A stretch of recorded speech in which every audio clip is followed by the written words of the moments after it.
मेरा नाम डॉक्टर आसफा है। मैं obstetrician gynaecologist Jinnah post graduate medical centre Karachi से ताल्लुक़ रखती हूँ। आज मैं आपको कुछ एहतियाती तदाबीर बताऊँगी जो कि प्रेग्नेंट फीमेल्स को इस आउटब्रेक में लेनी चाहिए।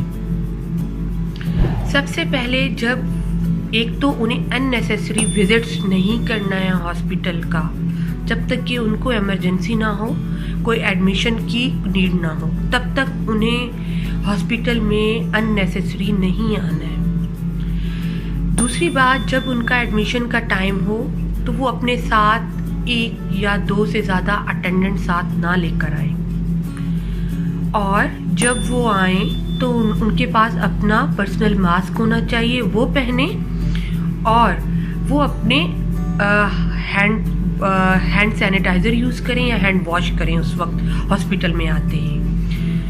दूसरी बात, जब वो आए तो वो अवॉइड करें कि किसी क्राउडेड एरिया में ना बैठें, और यही चीज़ डॉक्टर्स को भी अश्योर करनी होगी कि जब वो पेशेंट्स आ रहे हैं तो उनको किसी क्राउडेड एरिया में नहीं बिठाना है, बल्कि सेपरेट उनके लिए कुछ बैठने के इंतज़ामात करने चाहिए ताकि वो अलग बैठें, जैसा कि आजकल हम जिना हॉस्पिटल में कर रहे हैं।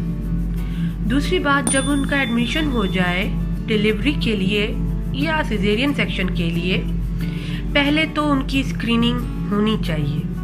अगर किसी हॉस्पिटल में ये सहूलत मौजूद नहीं है कि कोरोना की स्क्रीनिंग नहीं हो रही, तो उनके लिए ये चीज़ मस्ट है कि वो प्रॉपर प्रिकॉशंस लें। जैसे कि जब अस्पताल में वो लोग आए, लेबर रूम में उनका एडमिशन हो, तो उस वक्त उनके बेड्स दूसरे मरीजों से थोड़े से अलग होने चाहिए, और जब डिलीवरी हो और डॉक्टर को भी वेल इक्विप्ड होना चाहिए, उसको प्रॉपरली पीपीईज पहननी चाहिए। और दूसरा, जब बेबी डिलीवर हो जाए तो डॉक्टर को उस बेबी को सही तरीके से सेपरेट किसी जो कॉर्ड्स होते हैं बेबी या एनआईसीयू होता है उसमें शिफ्ट करवाना चाहिए। उसके बाद जो उस बेबी की केयर करे, बेबी को वार्म अप करे, कोई स्टाफ आपके साथ मौजूद है तो उस स्टाफ को भी प्रॉपरली मास्क और ग्लव्स पहनने होने चाहिए। दूसरी बात, डेली हमारे पास तकरीबन 50 तक डिलीवरीज होती हैं जिना हॉस्पिटल में, तो हमें ये चीज़ मेक श्योर करनी होती है कि हम किसी एक मरीज में भी, अगर बहुत इंपॉर्टेंट चीज़ है कि पेशेंट की हिस्ट्री आपने लेनी है, जो कि कॉमन सिम्टम्स है कोरोना के, वो आपने ज़रूर हर पेशेंट से पूछने हैं। दूसरा, उनका टेम्परेचर ज़रूर देखना है। अगर आपको कोई केस सस्पेक्टेड लग रहा है तो आप उसको उसी वक्त आइसोलेशन में करके उसको ट्रीटमेंट दें। दूसरी बात, डॉक्टर्स ने अपनी सारी प्रिकॉशंस अपने लिए भी लेनी है, और जो मदर है वो उसको ड्यूरिंग डिलीवरी मास्क पहनना चाहिए ताकि अननेसेसरी उसका किसी के साथ कांटेक्ट ना बने, और अवॉइड करना है कि अटेंडेंट्स या उसके रिश्तेदार आके उस मरीज से बार बार ना मिलें। और डिलीवरी के बाद उसकी फैमिली को ये प्रिकॉशंस लेनी है कि ज़्यादा कोई हुजूम जमा ना हो घर पे, जैसा कि बच्चों में डिलीवरी के बाद नाम रखने की कोई रस्म होती है या इस तरह से, ये चीज़ें अवॉइड की जाए। और माँ अगर या किसी को भी घर में अगर कोई भी सिम्टम्स हैं तो वो अपना पहले टेस्ट करवाएं और फिर जाके बेबी और मदर के साथ कांटेक्ट करें।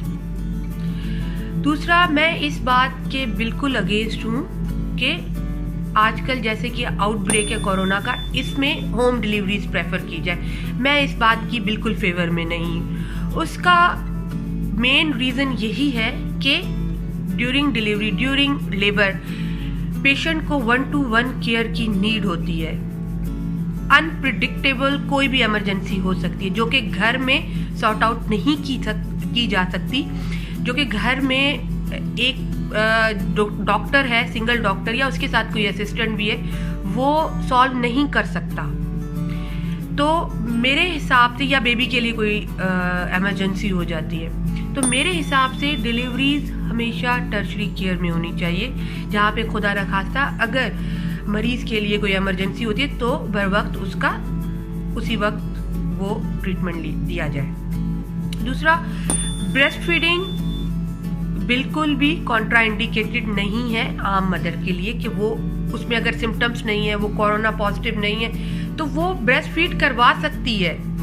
हाँ, अगर उसमें कॉफ है या उसको फीवर है या कुछ फ्लू है तो वो बेहतर है उसके लिए वो अपना टेस्ट करवाएं, और जब तक टेस्ट करवा रही हैं तब तक मास्क वेयर करें, और टेस्ट अगर नेगेटिव आता है तो वो कंटिन्यू करें ब्रेस्ट फीडिंग बेबी के लिए, और अगर वो पॉजिटिव आता है तो अपने डॉक्टर को विजिट करें और उसके बाद जो है जो भी प्रिकॉशंस हैं वो ली जाए।